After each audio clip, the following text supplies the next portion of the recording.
Hi traders, I just want to bring your attention to this sell setup on the weekly time frame for the S&P 500.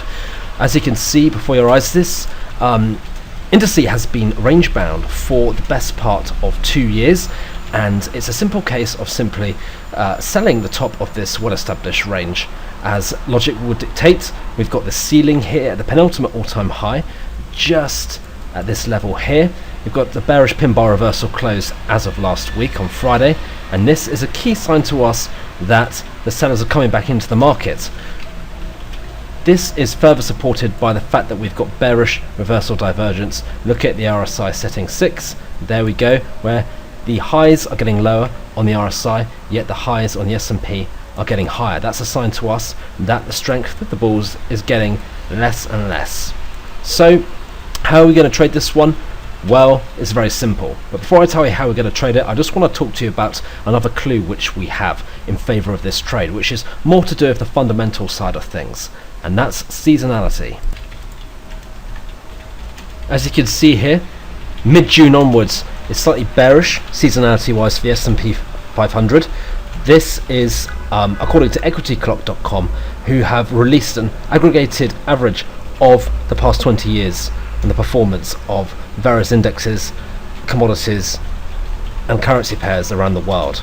As you can see here, the fall from mid-June onwards is hardly protracted, like is the case with the Dow 30. I'm just going to show you the Dow 30 as outlined in our other trade idea. Dow Jones Industrial Average. We can see that the fall from mid-June onwards, or from June onwards, is much bigger, much steeper.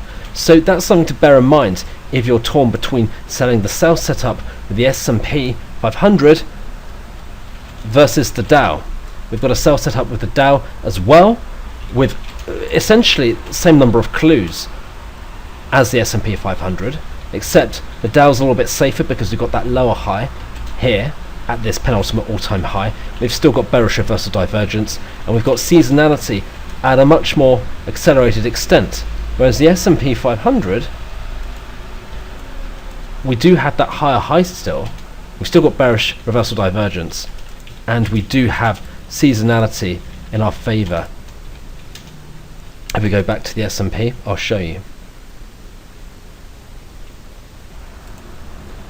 There we have it. From mid-June onwards, we see that dip. It's entirely up to you which one you trade, the Dow 30 or the S&P. I would say the clues are a little bit more abundant on the Dow 30. If you like the look of both of them and you want to have exposure to both of them, then I wouldn't double up. I would simply just split however much you risk on a trade into half, and risk half on the Dow short and the other half on the S&P short. That's it for the S&P 500. Happy trading.